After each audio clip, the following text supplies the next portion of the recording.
If you see a cuneiform tablet for the first time, you're not likely to identify it as writing, and you certainly wouldn't know which way up it went. The oldest writing on Earth describes you as manufactured labor, not born, not loved into being, but shaped from wet clay mixed with the blood of a murdered god, built for a single purpose: to pick up the tools the gods refused to carry. For more than a century, that sentence sat broken in a museum drawer, unreadable, until researchers fed the shattered tablets to Grok, and the AI systems built to read what no human could. What the machine pieced back together is the confession the Sumerians left about where we came from, and it changes everything.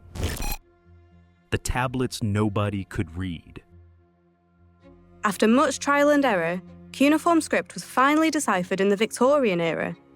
What they revealed was extraordinary.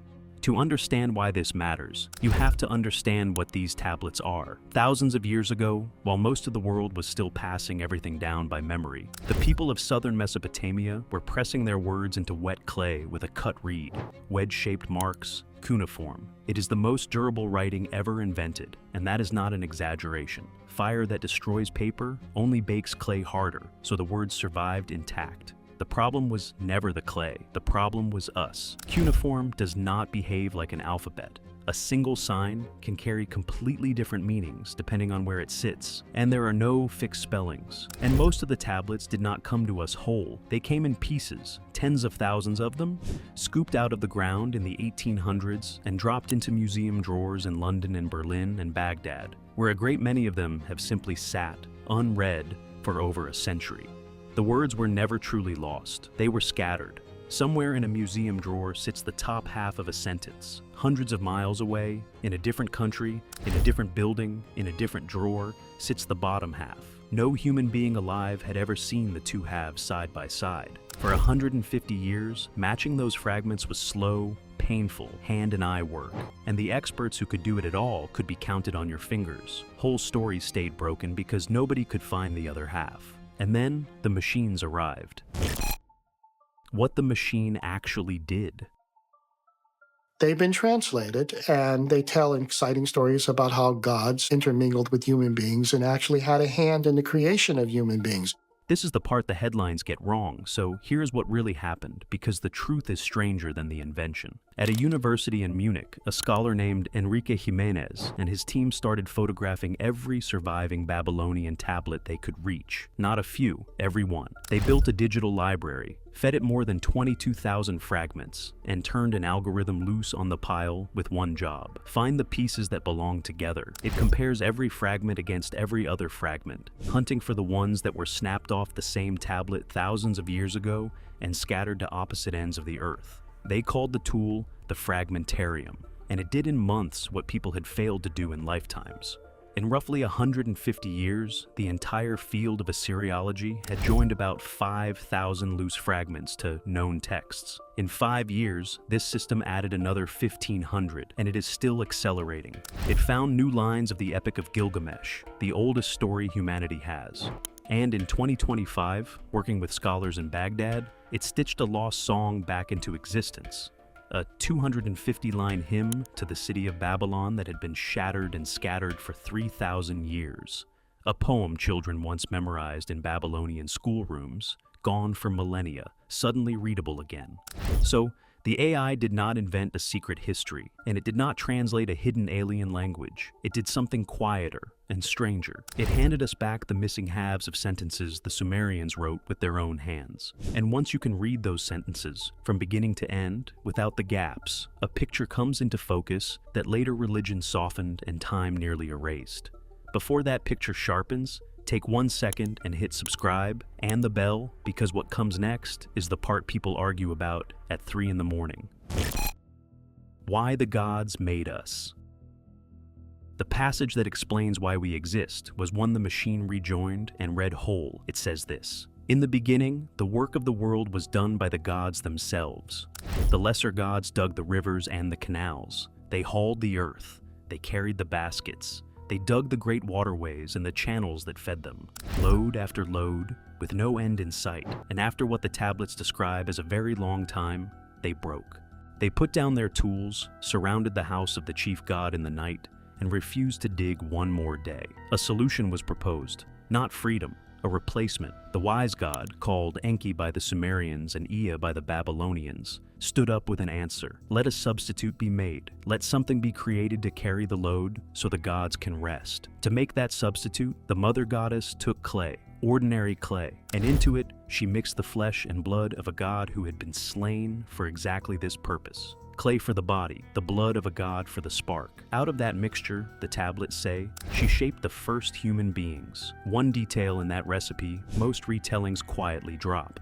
The god whose blood went into the clay was chosen because he had a mind, a spark of reason, and when he was killed, his spirit was left inside the mixture on purpose, so that a ghost would remain in the flesh. The drumbeat of that dead god keeps sounding in every human heart that has ever lived. According to the oldest theology on earth, a piece of a murdered god is beating inside you right now. We were not the crown of creation in this telling. We were the labor solution, made in the oldest written words we possess to pick up the tools the gods had thrown down. This is not a story about being wanted.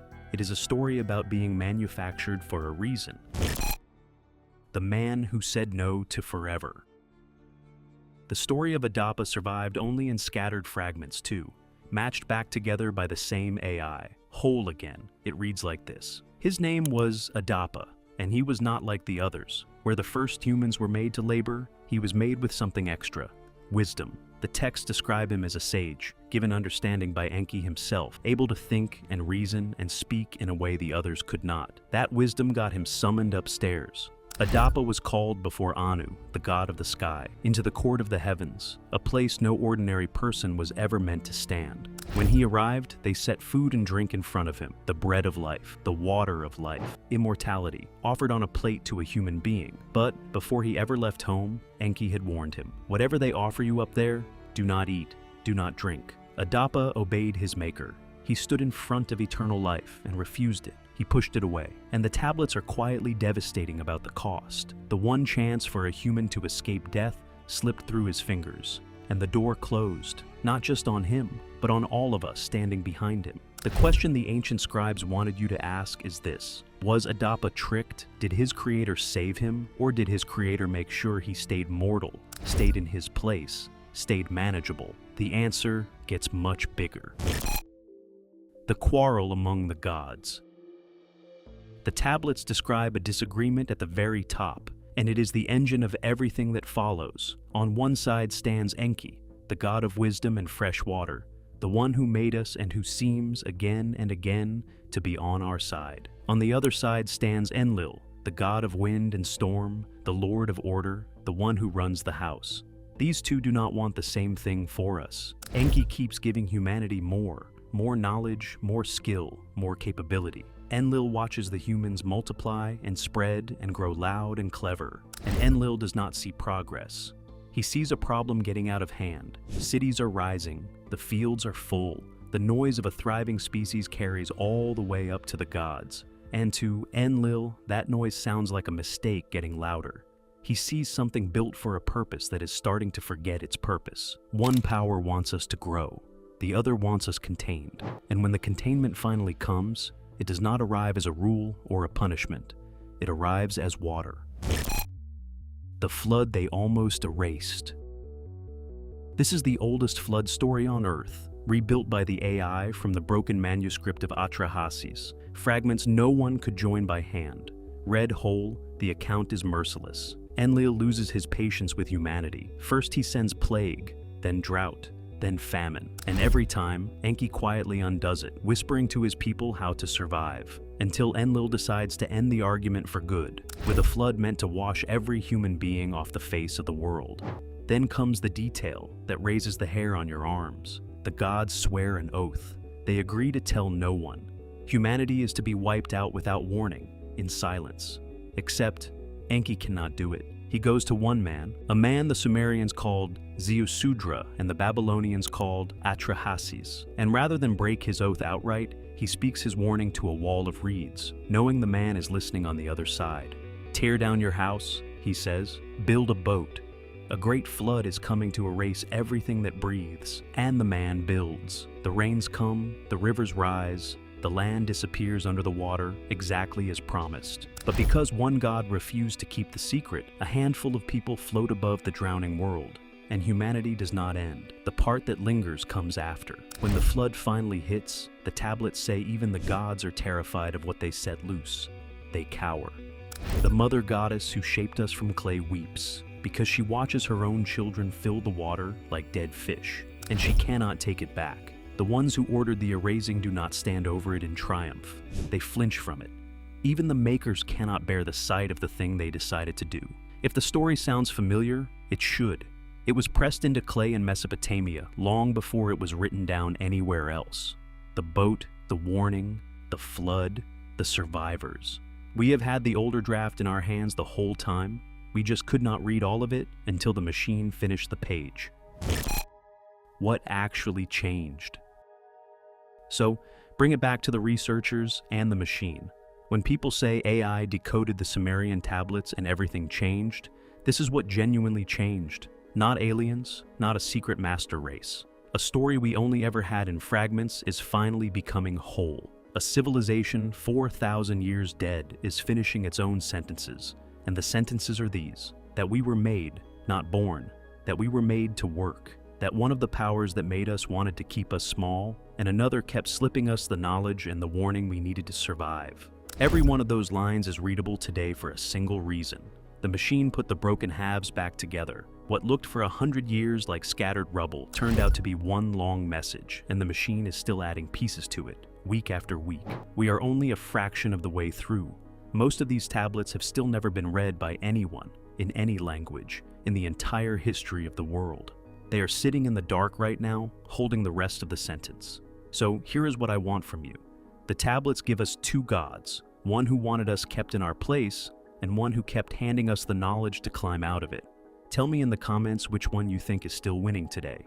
Then subscribe and stay close, because the machine is still reading and we are going to be here when the next half of the sentence comes back.